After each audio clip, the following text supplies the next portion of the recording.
Hi friends, நீங்கள் பார்த்துட்டு இருக்க இந்த ப்ளவுஸ் ஆரி ஒர்க்கே கிடையாது, நார்மல் மிஷினில் ஸ்டிச் பண்ணாதான். இப்போ இந்த நெட் ஃபேப்ரிக்கை எப்படி ஸ்டிச் பண்ணலான்னு பார்க்கலாம். ஃபஸ்ட்டு ட்ரையாங்குலர் ஷேப்பில் கிளாத்தை கட் பண்ணி எடுக்கிறேன். அப்புறமா இதே அளவுக்கு நெட் ஃபேப்ரிக்கையும் கட் பண்ணுறேன்.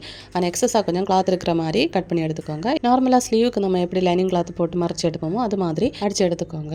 இது மாதிரி கட்டிங் கொடுத்துக்கோங்க. அப்போ தான் உங்களுக்கு எட்ஜஸ் எல்லாம் கரெக்டாக வரும். இப்போ நெட் ஃபேப்ரிக்கு ஒரு மடிப்பு மடித்தது மாதிரி அடித்ததுக்கப்புறமா பின் குத்திக்கோங்க. ட்ரையாங்குலர் ஷேப்புக்கு கரெக்டாக வந்து அடித்து எடுக்கலாம். இப்போ நீட்டாக ப்ளவுஸ் டிசைன் ரெடி ஆகிடுச்சு. இப்போ ஆரி லேஸ் தான் எடுத்திருக்கேன். 2 மீட்டர் ஆரி லேஸுக்கு சைடில் இருக்க நெட் ஃபேப்ரிக்கை ரிமூவ் பண்ணிவிட்டு V1000 க்ளூ போட்டு அலேக்கா ஒட்டி எடுக்கலாம். ஃபஸ்ட்டே கட் பண்ணி வச்சுக்கோங்க.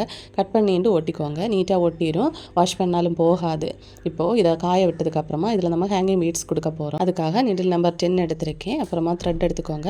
இப்போது ஃபஸ்ட்டு 4 சுகர் பீட் எடுத்திருக்கேன். அதுக்கப்புறமா ஹேங்கிங் பீட் எடுத்திருக்கேன். இந்த ஹேங்கிங் பீடை தள்ளிட்டு 4 சுகர் பீடுக்குள்ளாடி நீட்டில் போட்டிங்கன்னா ஹேங்கிங் பீட் ஆட்டோமேட்டிக்காக லாக் ஆயிரும். இப்போ அழகான ஆரி ஒர்க் ப்ளவுஸ் பார்த்தீங்கன்னா நம்ம நார்மல் மிஷினிலே ட்ரை பண்ணலாம். ஃபுல் வீடியோ வேணும்னா லிங்க் கேளுங்க, சென்ட் பண்ணுறேன்.